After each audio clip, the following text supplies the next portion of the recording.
While the minor clans of central Japan had breathed sighs of relief when the Otomo halted their conquests, the front lines were still creeping forwards, with the Besho and Yamana clans being absorbed into Christian Japan without any wider fanfare. Back in Kyushu, armies were busily preparing themselves for battle. Yoshiaki had claimed a right to directly rule his local vassals, the Matsura and the Eiso. Both had declined to respond to such a claim, and had instead ensured that their castles were amply stocked with supplies. The souls of the people are not mere playthings for the samurai. We know that all people possess a connection to God. That our neighbours have not accepted him into their hearts is not a vice of their own making. There is no blame for them. It is their masters, the Matsura. They know that Otomo men are pure of heart, and so they must become ever darker to cling onto their herd. It is time that we freed the hearts of all people to receive the good graces of the Holy Father, and see what eternal glory he will grant them in exchange for a mere lifetime of service. How can we not, when the Lord is telling us every day, save them, save them? What efforts cannot be justified by serving the Creator? We must march and ensure the Matsura family imprisons the people of Hizen no longer. It is my duty to the Lord, and your duty to me.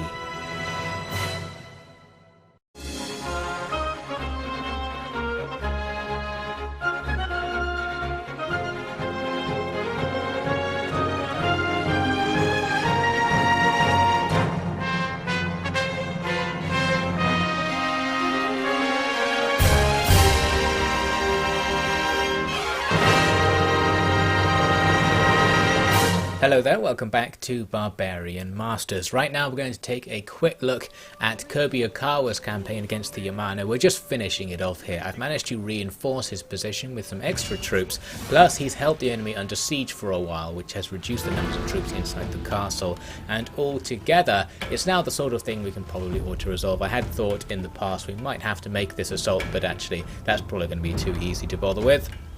So we'll do this auto-resolve, and losses don't especially matter because we don't need to fight after this, so we can just sit in the castle, control public order and get our troops back, and actually we got the victory really easily there, and got a nice level up for Kobayakawa. So we've gained more territory on the front line. We may still advance further east before Realm Divide happens, but if it doesn't, this is a nice choke point to defend. A missionary that I had sent to Kyoto to start trying to convert the locals to Christianity was converted to Buddhism by one of their really high-level monks who came out of the castle to meet him, but he's now exposed to a geisha attack and down he goes straight away. Still no match for a hidden blade, it seems. So we're probably not going to be able to convert the capital, especially because they keep spamming monks. They just build them every turn. I keep killing them for the most part just to get experience. There's no real point in doing this, but it does mean that they're probably going to stay Buddhist for the time being. Because of that, I'm going to focus on just converting the areas just beyond our border to make it a bit easier for us to take that territory if the opportunity arises. Now back over to Kyushu, where you can see Yoshishige is putting himself in striking range of the Matsura capital. We've also got Tirada, who's also in striking range thanks to the road, and both armies are hidden right now. The main feature though of the Matsura defense is that a lot of their army is at sea on this fleet, and that's actually their main force out there with all of their samurai. So that means we can use a naval battle to strike a very decisive blow right as our war starts. And because we've got this opportunity, I'm actually going to start the war right now, even though we won't be in a position to attack their castle until next turn. So I go after their fleet, it starts running away there. I want to confirm that my vassals have also declared war on the Matsura because of this, and they have, and we'll see why that's important a tiny bit later on. For now, we'll just go on and make this naval attack. Since the enemy didn't retreat far away enough, we can hit them with our original fleet here. And while our fleet's much better than theirs, they still had lots of presence on the balance bar. Not quite sure why, but it does mean we'll have to do it ourselves. I'm going to make it a night attack, even though it removes one of our ships. It's just a Bokaboya, and I think the morale penalty, which I presume still applies to the enemy ships, will be better as an asset for us than one Bokaboya. Now in this fight we've got a trebuchet ship, and I was very curious to see how this worked. You can see it's rocking all over the place. I thought, how can this fire? Fortunately the rocking seems to stop when it actually comes to fire, so that's very good. How accurate is it? Well, relatively accurate. We hit one of the enemy ships square on as it advances. The main problem is that it doesn't really do that much. You can see the hull strength didn't drop. It started a bit of a fire, but it's not going to actually catch fire to the ship, and I think it killed one or two of their crew. So overall, not the most effective thing. Now it takes a very long time to reload, and the enemy are quickly advancing towards us, and I don't think the trebuchet played any further part in this battle actually, so not really the best ship in the end. Anyway, these two boys that advanced on their own are just going to be annihilated. I just come into point blank range with a couple of Dunderboss ships and start blasting away at the crew, and they're quick to surrender in that scenario, so probably the right thing for them to do there. I think they just sent those two ships because those were the two in range of the trebuchet ship. So it has one purpose in that it aggroes ships towards us, and it quickly aggroed two more enemy ships to come and attack us on their own, including their leading ship. And something very similar to what happened to the first two ships will just happen to them. We're going to blast them apart with Dunderbuss ships, and we've got plenty of archers as well, raining arrows all over the place for when our guys are reloading. Finally, the rest of their fleet springs into action now and comes to attack us, but with almost half their ships already gone, there's really no way for these guys to avoid the same fate that their predecessors had. We just blast away at point blank range, trying to get my Dunderbuss ships in really close to the enemy to maximise their effectiveness. And for the ones we can't catch, I can send out the Sengoku Bune, the boarding ships. You use them effectively like trade ships, but much better. Just try and get next to the enemy and throw the crew into melee with whatever the enemy crew has. Here this Boku Boy has no chance, although some arrows are probably hitting our own side here. Those arrows coming from this siege tower ship. I think that's the first time we're using this as well. Basically a medium Bune, but slightly more effective and with a longer range. Over here another Sengoku Bune coming into board with the enemy. These Sengoku Bunes did take significant losses in this battle because it takes so long to board that the enemy's archers kill tons of the crew. But once you've sorted it out, you're guaranteed to win. And right at the end there was one enemy ship in the corner of the map. I sent stuff over to route it, but it routed immediately off the battlefield. That means their navy is actually going to survive this fight with a single ship, so their army on the navy isn't going to be destroyed. That wasn't quite the ending I expected after such a successful battle. However, you can see we captured tons of enemy ships, and we're actually going to be able to use those surrendered men to go and finish off that enemy boat, and more importantly, the army it is supposedly guarding. This is what it means to be in league with evil men. We did not stop them soon enough. Now there is only one thing we can do, my samurai. Our spirits must be mighty indeed to escape from these waves. We must forget all notion of weakness and draw up all the courage we might have planned to use in the life stolen from us. We will live on this one day the rest of our lives. All deeds great and small shall be known by a single cut, a single arrow, a single defiant cry. They send our own men to battle us. Good. We shall grant our brothers an honourable death. The Otomo would never do the same for them.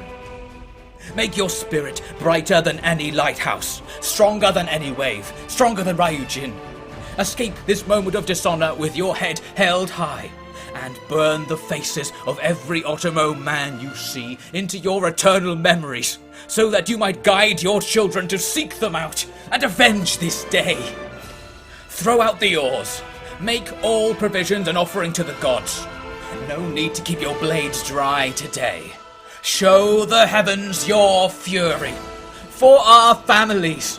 For all Japan. The consequence of this war that I'm most interested in seeing is whether the ASO will take part in it. Unfortunately, it doesn't appear they've moved anything out. You can see I've got Yoshiaki standing here. What I was really hoping for was something similar to our situation with the Besho, where the ASO would move to attack the Matsura now that they are technically at war with them, and we would swoop in to attack the ASO at the same time to maximise our advantage. That's not happening unfortunately, but we can still go right ahead with the attack on the Matsura Akira with Yoshishige and Terada. They do have a full stack inside the castle, and it's mostly drafted troops thanks to all of their samurai dying out at sea, so that's going to help us out quite a lot. Terada has to clear out another army that was starting just outside the castle. They don't run away far enough to be out of reinforcement range for this battle, so we'll still have to deal with them, but it's only 2 units, a general and some Ashigaru. So here we go. We could leave this siege going, but it is winter, so it is in our advantage to make a siege assault. Plus, we have loads of archers in our armies. This is quite a well-composed setup for taking a castle. Even though they have lots of archers there themselves, we should still be able to get a pretty favourable engagement. First, I'm just going to take out their reinforcements, so we don't have to worry about them disrupting our plans in any way. I get this nice Yari cavalry charge into the back of their general. That is perfect. We kill a few straight away. Then Yari cavalry have a bonus fighting other cavalry units, so we should be able to win there. And I've got another unit right here who are setting up to join into the engagement. Only issue is the enemy's Naginata Ashigaru have taken an interest. Now they are running towards us. So I spent a few seconds helping with the fight against the enemy general, but we have to turn round to avoid taking a rear attack from these guys. We charge right into them. Not the best of fights because they do have a bonus against cavalry, although it's not as large as the bonus that spearmen get, so they're still going to be destroyed, especially when everything else, Yoshishige and our lighter cavalry, just pile in to add to this engagement. We can rout this Ashigaru unit before it does too much damage. The general's unit is routing at the same time, and the general is very rapidly going to die, and there goes the Ashigaru unit as well. So we'll quickly wipe these guys out. And that's going to mean we can focus entirely now on making the castle assault, and using our cavalry for that specifically was a handy choice. Since the cav won't be very useful attacking the castle, at least we've given them something to do off in the corner. Meanwhile, you can see everyone else has been setting up, ready to get started on attacking the castle. The first thing I'm going to do is use our gunners to try and snipe some enemy archers.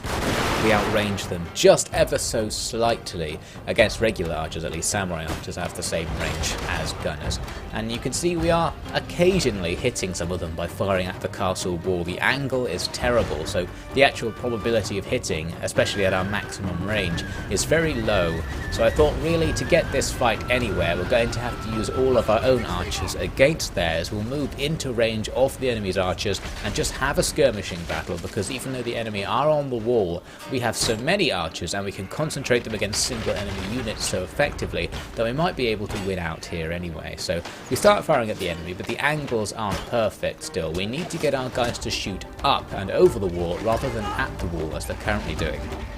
And getting that to happen is to some degree a matter of luck and picking the right targets. Here's a target we can hit more effectively. The men shoot up so the arrows drop into the enemy's positions rather than shooting right at them, and that's going to get plenty of kills against these drafted archers. And because of the angles, a lot of their guys, or most of their guys, can't actually see us right now, so they're not firing back. We're just going to get tons and tons of free kills there.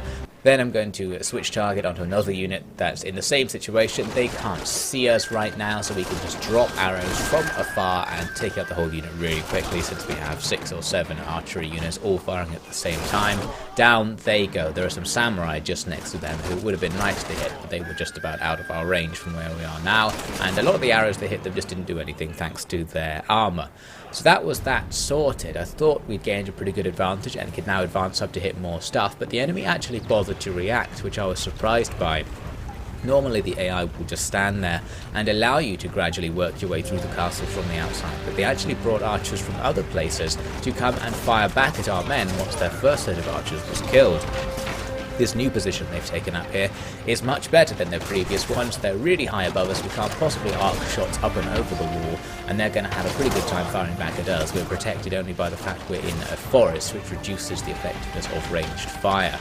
Another unit here going to be doing the exact same thing. This one potentially easier to hit and get those arcing shots on, but it still wasn't really happening from where our men were. The angles weren't right apparently, so I needed to advance closer. Unfortunately for us, the replay actually didn't work beyond this point, so I'm going to have to use the inferior live footage, but we'll see what we can do with this. So as you can see to the left there, I ran the whole group of archers up to be really close to the wall to see if that would tempt them to shoot straight up. and drop shots into the enemy, but it's just not happening right here. Maybe some of the units at the back are doing it occasionally, but overall we're just taking a pounding at point blank range from the enemy archers. We've lost a whole unit there, and I think overall we've probably lost about 2 units worth of troops, which is roughly the same amount the enemy have lost. So overall, this archery attack isn't going especially well. I'm deciding here to fall back. We're going to call it off and see if we can do anything with the guns instead. Tarada, you've come to explain yourself? Lord, I'll need use of your matchlock samurai. Why? Why did you pull back? The attack was working. It can be done more efficiently, that is all. By putting my men in danger. They're all Otomo men in the end, Lord. How many of them are from your own fiefs? That is completely irrelevant. I am responsible for them. Then let the glory of the deeds they will achieve be yours. Or if they fail, the disgrace be mine. You are so desperate. Fine then. Why won't you take command of the whole army on those same terms? Save me a headache. That will not be a problem, Lord. Lend me one of your banners, then.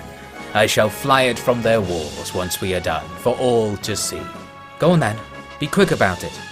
Not that my banners will not fly also, right alongside yours.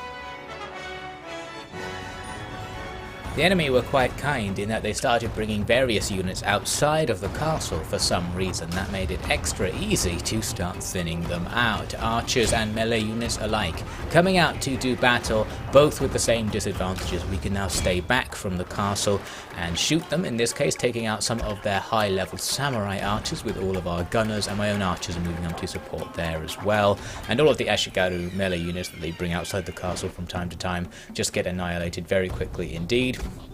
So once everything was cleared up, we were able to get very close to the castle, and now it's just a case of trying to stand in the dead zones for the enemy's towers where they can't shoot you, of which there are quite a few as it turns out. Those towers have very limited arcs of fire, and then once in position, once safe, just keep unloading arrows into the castle to see how much stuff we can kill.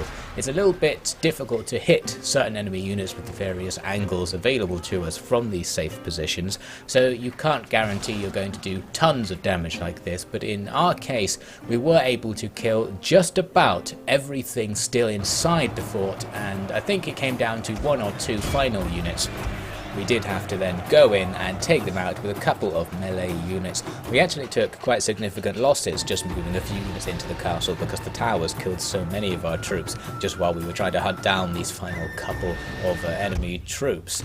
Anyway, that brought an end to the battle, a decisive victory for our side, just what we were looking to achieve there. Very minimal losses for the size of the enemy force defending the castle, thanks to all of our ranged tactics. We lost about 500 men, but because we didn't lose any full units, somehow we are actually going to take effectively 0 losses as long as these armies don't fight in the immediate future so that they can replenish, and it's pretty unlikely that they are going to have to fight now. The island is even more secure than ever. We'll be occupying this territory, that's what we wanted all along, and this is actually a pretty good territory. It comes with a diving village or something like that, which gives it extra wealth, so it's pretty rich as places go. Very nice.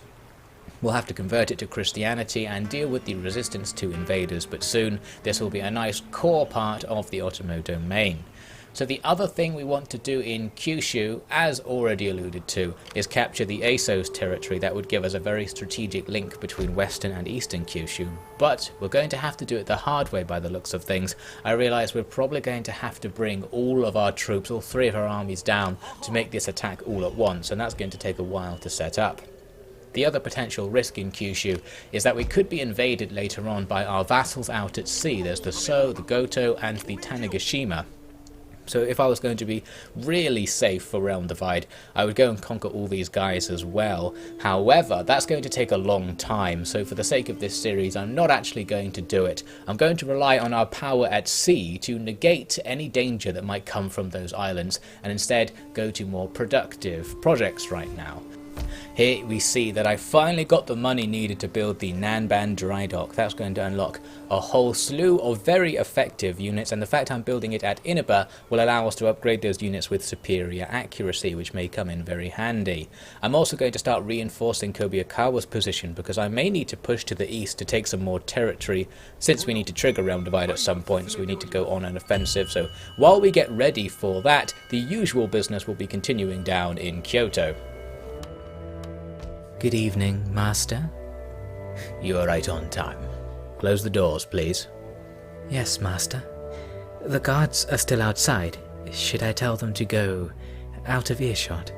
No, don't worry about them. Now embrace me. That is very forward of you, Master. Your wish is my command, of course. Don't let go. If you do, it will end very badly for you. Master? I'll only ask this once. Who are you working for? You, Master. Here, let me prove it. Answer truthfully, wench. I don't. Let's talk later. I said don't let go. Get back up. Your woman's tricks don't work on me. Wait, please, Master. You are mistaken. Tell me who you are working for, assassin. For a power you cannot comprehend. Is that so? I've heard that phrase before, Christian. Guards, summon the executioner at once.